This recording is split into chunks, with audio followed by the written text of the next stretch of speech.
சனி பெயர்ச்சி 2017 முதல் 2020 வரை கன்னி ராசி.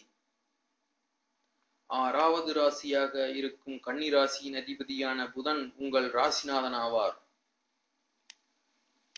கல்விக்கும் விந்தைக்கும் ஞானத்துக்கும் அறிவுக்கும் ஆற்றலுக்கும் புத பகவான் வீட்டில் பிறந்த நீங்கள் எதையும் நின்று நிதானித்து செயல்படும் ஆற்றல் உடையவர்கள். எந்த காரியத்தையும் பல முறை யோசித்து செயல்படும் நீங்கள் விரைவாகவும் வேகமாகவும் செயல்படுவீர்கள். மாற்றம் என்ற சொல்லுக்கு நீங்கள் எடுத்துக்காட்டாக இருப்பீர்கள். எண்ணிய எதையும் செய்யும் ஆற்றலும் துணிச்சலும் உடைய நீங்கள் சுறுசுறுப்பாக செயல்படுவீர்கள். அறிவிப்புக்கும் சேமிப்புக்கும் சிக்கனத்திற்கும் உரியவரான நீங்கள் தேவையற்ற செலவினங்களை குறைத்து தேவைக்கு மட்டும் செலவு செய்யும் இயல்புடையவர்கள். மாற்றம் என்ற கருத்தை உடனே ஏற்றுக்கொள்ளும் தன்மையுடைய உங்களுக்கு இந்த சனி பகவான் இதுவரை உங்கள் ராசிக்கு 3ஆம் இடத்தில் சஞ்சரித்த இனி 4ஆம் இடம் தனுசு ராசியில் சஞ்சாரம் செய்வார். இது அர்த்தாஷ்டம சனி எனப்படும். இதை நினைத்து பயப்படவோ அல்லது கவலைப்படவோ வேண்டாம். அவரவர் பிறப்பு ஜாதகத்தை பொறுத்து இதன் தன்மை மாறுபடும். எனவே அர்த்தாஷ்டம சனி நடக்கப் போகிறது என்று ஒருபோதும் கவலையோ பயமோ கொள்ள தேவையில்லை. உங்கள் ராசிக்கு 5ஆம் வீட்டிற்கும் 6ஆம் வீட்டிற்கும் அதிபதியான சனி பகவான் 4ஆம் வீட்டில் சஞ்சரிக்கும் காலத்தில் இதுவரை வேலை இல்லாமல் இருந்தவர்களுக்கு வேலை வாய்ப்பும் சந்தர்ப்பமும் ஏற்படும். எதிர்பார்த்த வேலை கிடைப்பதில் தாமதமாக இருந்தாலும் முதலில் கிடைத்த வேலையை ஏற்றுக்கொண்டு திருப்திகரமாக சேர்வதே நல்லது. மேலும் 4ஆம் வீட்டில் சனி சஞ்சாரம் என்பது தொழில் தகராறு மற்றும் தொழிலில் நிச்சயமற்ற தன்மையை உருவாக்கும். அதே சமயம் வேலையில் அதிக கவனம் செலுத்த வேண்டும். வேலையில் அடிக்கடி விடுப்பு எடுப்பதை தவிர்த்தல் நல்லது. மேலும் சனி பகவான் உங்கள் ராசிக்கு 5ஆம் வீட்டிற்கும் 6ஆம் வீட்டிற்கு அதிபதியாக வருவதால் வேலையில் கவனம் தேவை. 5ஆம் இடம் என்பது வேலை பார்க்கும் வேலையை விட்டு வெளியே வருவது அல்லது வெளியேற்றப்படுவது என்பதை குறிக்கும். எனவே அவசரப்பட்டு வேலையை விடுவதோ அல்லது வேறு வேலைக்கு மாறுதல் செய்வதோ உத்தரவாதமாக இருந்தால் மட்டுமே மாறுங்கள். சமூகத்தில் இதுவரை இருந்து வந்த நிலை மாறி சற்று மதிப்பும் மரியாதையும் கூடும்.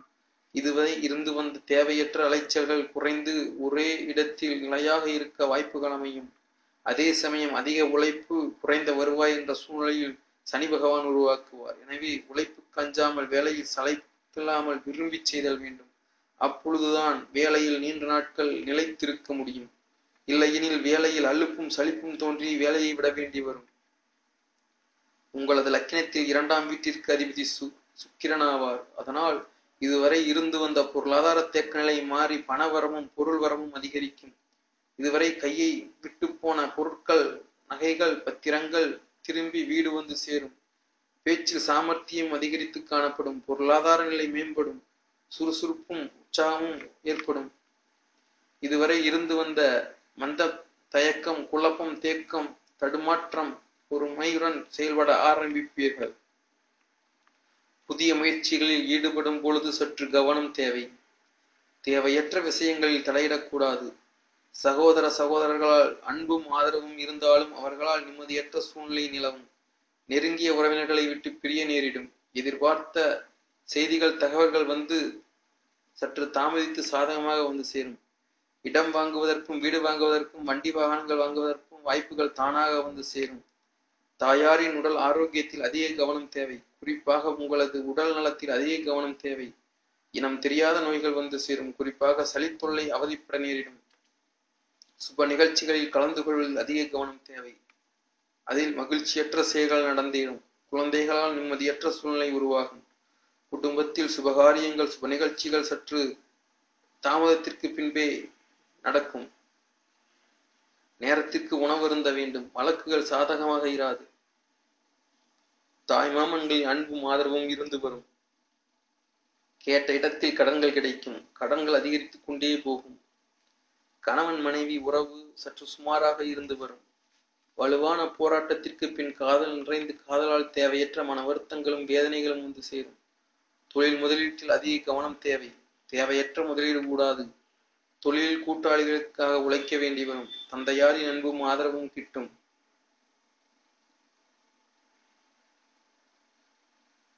நண்பர்களால் எதிர்பாராத உதவிகளும் நன்மைகளும் வந்து சேரும். உயர் அதிகாரிகளின் அன்பும் ஒத்துழைப்பும் இருந்து வரும். கடை தொழில், நிலம், தோட்டம், பண்ணை, பயிர் செய்யும் நிலம் வாங்கவும், கடை, அலுவலக கட்டிடம் கட்டவும் ஒரு சிலருக்கு வாய்ப்புகள் உருவாகும். எதையும் தள்ளி போடுவது, ஒத்தி போடுவது கூடாது. அன்றைய வேலைகளை அன்றே செய்து முடிக்க வேண்டும்.